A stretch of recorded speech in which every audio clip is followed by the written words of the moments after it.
Tonight, close your eyes and travel back to the summer of 1947, a time when the deserts of New Mexico were silent, endless, untouched by the noise of the modern world. The stars above Roswell burned brighter then, the nights felt deeper, and the unknown felt very close. Far beyond the sleeping town, surrounded by empty desert hills, lived a quiet rancher named Elias Turner. Elias was a simple man. He spent his days repairing fences, caring for cattle, and watching sunsets fade across the dry horizon. He did not believe in strange stories. He trusted only what he could see with his own eyes. But on one storm-filled night, everything changed. The wind howled across the desert. Dark clouds swallowed the moon. Lightning cracked across the sky like enormous glowing veins. Elias sat inside his small wooden home, listening to the storm rumble through the distance.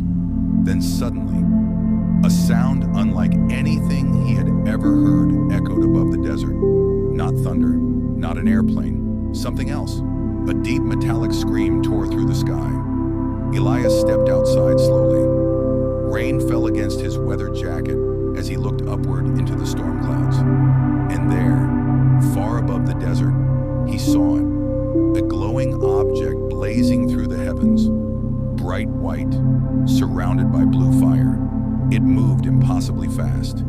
Then, a violent flash exploded across the hills. The ground shook beneath his feet. Silence followed. Heavy, unnatural silence. Elias stood frozen in the rain. Then, against his better judgment, he climbed into his old truck and drove toward the crash. The desert roads were muddy and dark. Lightning revealed distant rocks and twisted desert plants for only brief moments before darkness swallowed them again. Finally, he arrived. Smoke drifted slowly through the cold air. Something had torn through the earth. The sand itself looked burned. Elias stepped carefully from the truck, holding a lantern that trembled in his shaking hand. Pieces of strange silver material lay scattered across the desert floor. The metal reflected light in ways that made no sense. It bent softly beneath his fingers, yet instantly returned to its shape. No scratches, no damage, as though it had never belonged to Earth at all. Then Elias noticed something else. Footprints, long, narrow, unfamiliar, pressed deeply into the sand, leading away from the crash. A cold feeling crawled through his chest. He suddenly realized whatever had fallen from the sky might still be alive. The storm slowly faded as dawn approached, but before Elias could follow the tracks, headlights appeared across the horizon, dozens of them. Military trucks surrounded the crash site within minutes. Soldiers poured into the desert.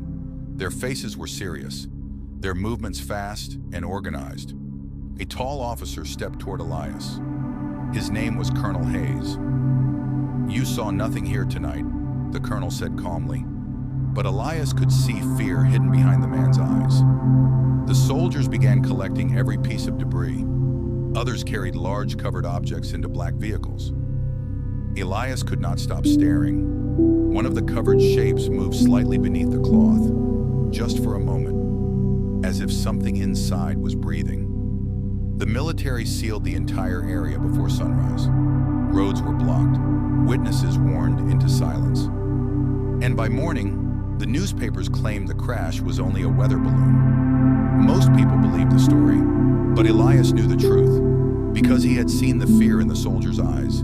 Weeks passed, then months. Life in Roswell slowly returned to normal, but Elias could not forget what he had witnessed in the desert that night. Sometimes, late after midnight, he would hear strange humming sounds carried by the wind, soft electrical whispers drifting across the empty hills.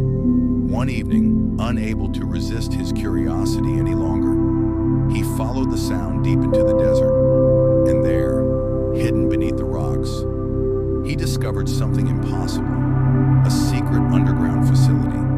Military guards watched every entrance. Strange antennas stretched toward the night sky, and beneath the desert sands, something was being hidden. Inside the facility, scientists worked in silence around a sealed medical chamber. Within the chamber rested a living being, small, thin, gray skin, large black eyes reflecting the cold laboratory lights. An alien survivor. The creature appeared weak, but alive. The scientists tried speaking to it, but the being never answered with words. Instead, strange signals filled the room. Machines flickered, lights pulsed, and suddenly, everyone inside the laboratory saw visions appear before them. Cities burning beneath nuclear fire, oceans rising, skies darkened by smoke, wars consuming the earth. The alien was not attacking them, it was warning them. Humanity stood on the edge of destruction, and the stars themselves were watching. The creature communicated emotions more than language: fear, sadness, urgency, as if it had traveled across unimaginable distances only to deliver a message humanity was not ready to hear. Colonel Hayes wanted the truth buried forever. He feared panic, he feared war. Most of all, he feared losing control. The facility was eventually shut down. The surviving alien disappeared. Some believed it died. Others whispered it escaped beneath the desert during the night. Official records vanished. Witnesses disappeared. And Roswell slowly became nothing more than a strange story people debated for generations. But Elias never forgot. Years passed. The world changed. Technology advanced. Men walked upon the moon. Cities grew brighter. But somewhere deep inside, Elias always remembered the feeling he had that stormy night beneath the desert sky. The feeling that humanity was not alone, and perhaps never had been.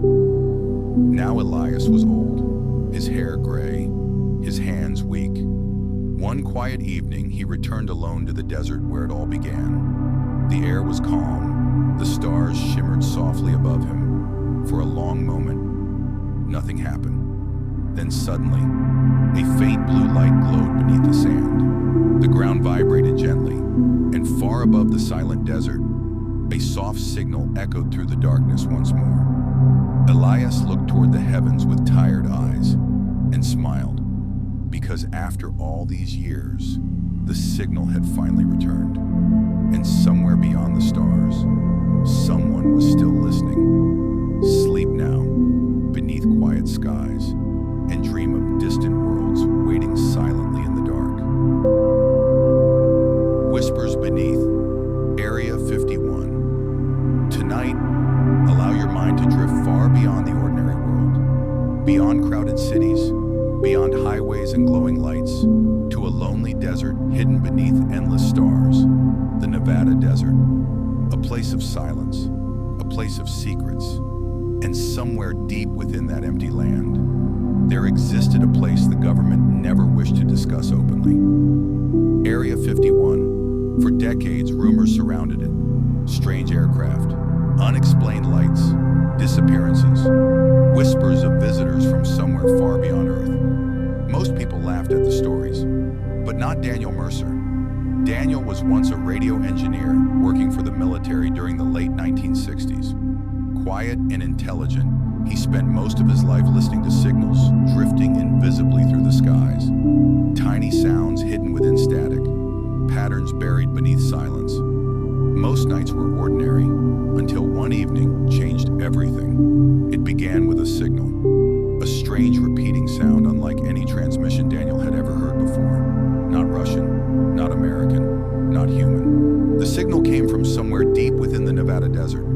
Daniel adjusted his headphones carefully as the sound repeated again. Soft, rhythmic, almost musical. Yet beneath it was something unsettling, a hidden pattern, like a voice trying to speak through layers of static. For several nights, the signal returned at exactly the same time, always after midnight, always stronger than before. Eventually, curiosity overcame caution, and so Daniel drove alone into the desert. The road stretched endlessly beneath pale moonlight. Mountains stood like dark giants in the distance. The world felt empty there, silent, as though the desert itself were asleep. Hours later, Daniel reached the edge of a restricted military zone. Tall fences cut across the sand. Warning signs glowed beneath harsh floodlights. But the signal, the strange signal, was strongest there. Daniel parked his truck behind a rocky hill and listened carefully through his radio equipment. The sound pulsed gently into the night. Then suddenly, every light around the facility went dark. Complete silence covered the desert. Even the wind disappeared. And high above the mountains, something moved. A smooth black object drifted silently across the stars. No engines, no sound, only motion, slow and impossible. Daniel watched breathlessly as the object descended beyond the mountains near the hidden base. Moments later, the signal vanished. The next morning, military vehicles searched the surrounding desert roads. Helicopters circled overhead. Whatever had arrived during the night, the government clearly wanted hidden, but Daniel could not let it go. Night after night, he returned to the desert, listening, waiting, and eventually, the signal returned once more. Only this time, it changed. Hidden within the strange tones was a sequence of numbers, coordinates. Daniel carefully decoded them using his radio equipment. The coordinates pointed toward an abandoned mining canyon far from the military base. The following evening, beneath a sky filled with stars, Daniel followed the coordinates into the canyon. The deeper he traveled, the stranger the atmosphere became. His radio crackled constantly, compasses spun without reason, and a faint blue glow shimmered between the canyon rocks.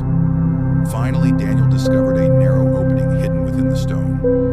A cave. Cold air drifted outward, carrying a soft humming sound. Inside, the walls shimmered with strange crystals, reflecting pale blue light. The deeper he walked, the more the cave seemed unreal. Until suddenly, the tunnel opened into a vast underground chamber. And there, resting silently in the darkness, was a spacecraft. Smooth silver metal curved like flowing water. No windows, no visible doors. Only soft glowing symbols moving slowly across its surface. Daniel stood frozen in awe. Then, a gentle light appeared behind him. He turned slowly. A figure stood at the edge of the chamber, tall and thin, large dark eyes, skin pale like moonlight. The being did not move aggressively. Instead, a calm warmth filled the air around Daniel, and inside his mind, he heard a voice, not spoken aloud, but felt. "We are travelers." Images flooded Daniel's thoughts. Stars, galaxies, worlds surrounded by oceans of light. Civilizations rising and falling across unimaginable stretches of time. The being showed him Earth from far above, a tiny blue world floating peacefully in darkness. Fragile, beautiful, important. Then the vision changed. Wars, explosions, fear, humanity standing dangerously close to destroying itself. The being's thoughts carried sadness. Not anger, not hatred, only sadness. As though countless civilizations before humanity had made the same mistakes. Daniel understood then. The visitors were not conquerors. They were observers, watching, waiting, hoping humanity might someday choose peace over destruction. The chamber slowly dimmed around him, and the voice whispered one final message into his mind. When your world learns silence, you will hear the stars clearly. Then the light faded. Daniel awoke outside the canyon at sunrise, alone. The cave entrance was gone. Only empty rocks remained. For years afterward, Daniel told no one about what he had seen. Who would believe him? So he returned to his quiet life. But every night, he continued listening to the skies, waiting for the signal, waiting for the stars to speak once more. Now Daniel was an old man, his radio equipment dusty with age, his small desert home silent except for the soft crackle of static. One peaceful night, long after midnight, the signal returned again, gentle, familiar, like an old friend whispering through the darkness. Daniel smiled softly as he closed his eyes. Outside his window, the stars shimmered endlessly above the sleeping desert. And somewhere far beyond Earth, silent travelers continued their journey through the universe, watching, listening, waiting. Sleep now, beneath quiet skies. softly of distant stars glowing in the endless night.